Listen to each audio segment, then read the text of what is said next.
My husband wants me to quit my job to be a stay-at-home mom, and when I told him no, he called me selfish, started acting like I broke some unspoken promise, and now I don't even recognize the man I married.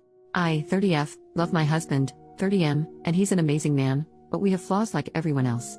We both aged out of foster care and met at a youth fulfillment program, basically a work camp that helps kids with no families learn the fundamentals for living, finances, certificates, as needed. We were both 18 and stayed in contact after the program ended. He made it clear he liked me, but I was truly petrified of men at that point in my life due to past experiences and rejected him a bit harshly. I reached out to apologize and we became friends. Then a year or two later I saw he posted on Snapchat he was in my area. I asked if he would want to go on a date so I could practice being comfortable around guys and he agreed. He never made a move, never touched me, never made weird eye contact.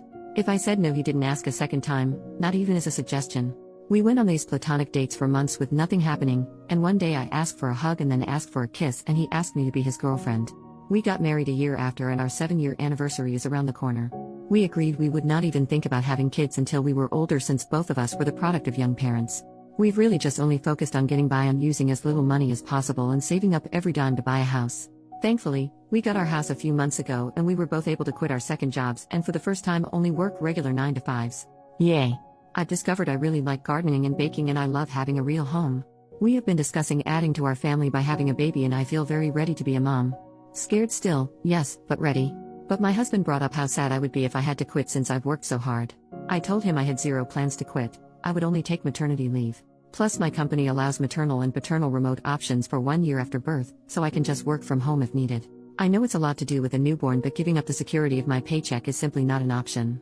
He told me this was what we worked for, to make our own perfect family opposite from what ours were like and I was blindsiding him by changing my plans and I told him no plan has changed, I can have a career and be a mom. Plenty of women do it. He doesn't have to quit his job to be a dad so why should I? He said it wouldn't work for a baby's needs and I told him okay, since I make more money than you, why don't you quit and I go back to work remotely after healing from birth. That way we have both hands on deck and we don't have a severe loss of income. I make $89,000 a year and he makes $52,000 a year. He mentioned that if I trusted him fully this shouldn't be a problem. I told him I trust him but I don't trust our current economy, but I left out that I really do genuinely think quitting my job with no savings, wiped out by getting the house, and relying on a man is absolutely stupid. He had plans made previously with his parents and had to leave so we said we would pick the conversation back up when he gets home but he's very upset. Madder than I have ever seen him and I don't understand why he just assumed I would quit. Not only do I not understand it, but it makes me trust him a lot less than I did yesterday. I have a bad habit of running for the hills when problems come up and not gonna lie, this is making me really nervous. Thank you for reading all of this if you have. I'm open ears to what could be going through his mind or why he is thinking like this, really just doesn't seem logical to me. He's been watching all of these videos of stay-home wives and girlfriends and I feel like this is influencing him a lot. Relevant comment, so, this is just my opinion. I think his childhood and upbringing trauma is playing into this a lot. This doesn't sound like a situation where he wants to control you like in some posts but more like a situation where he has idealized what a perfect family might look like and so he wants to give his children that. You two need to go to couples counseling for a while. Figure it out with a therapist to help intercede and help him understand. Financial security is important. Hold off getting pregnant until you guys have been in couples therapy for 6 months or so and have begun working towards some common ground. As for him going off to meet his parents, is it possible having them back in your lives is contributing to this need for a picture-perfect family? Just curious. OP replied, thank you for this comment, I've been thinking on it for most of the day now. The parents he went to see are foster parents, but there was some legal issues going on and they had to release guardianship.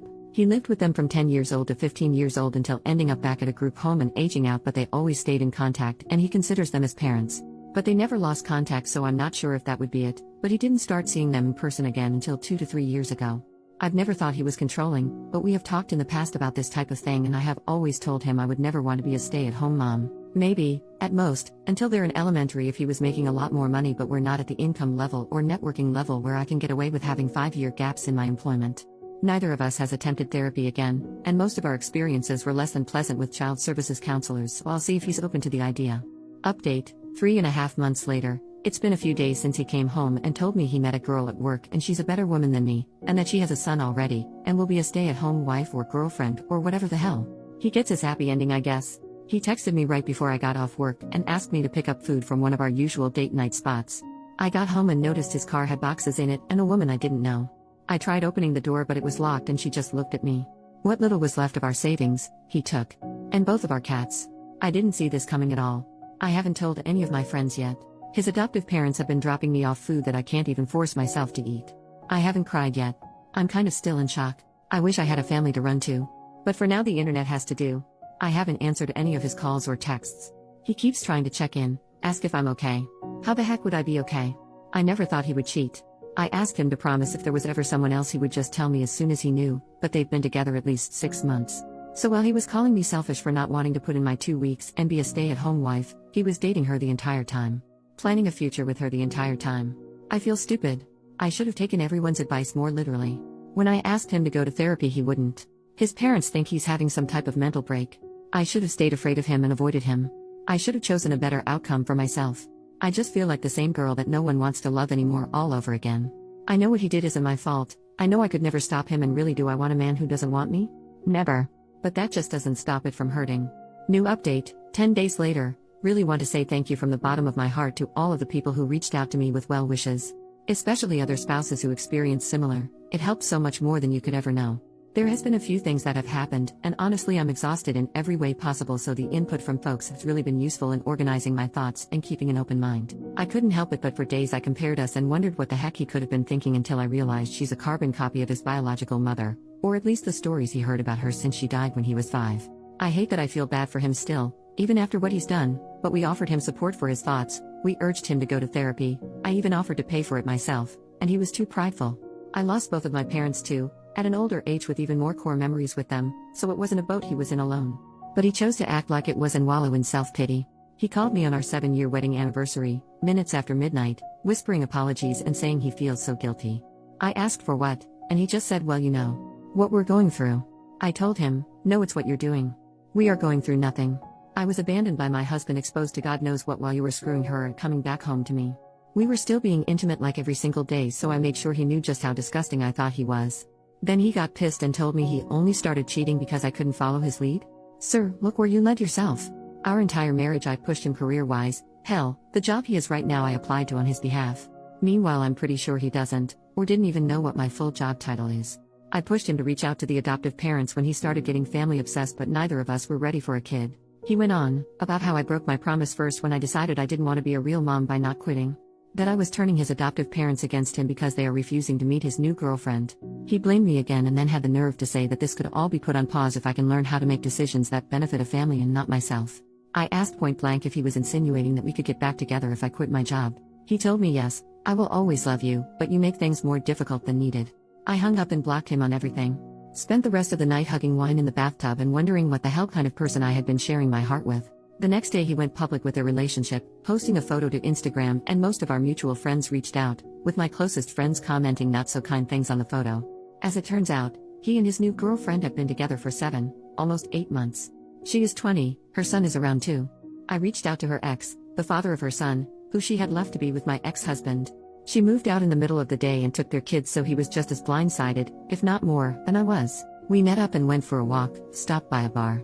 Literally cried, laughed, hugged each other, sang songs way too loudly and sobbed in public like a lunatic, but it helped so much. We also made sure to exchange evidence for any court battles.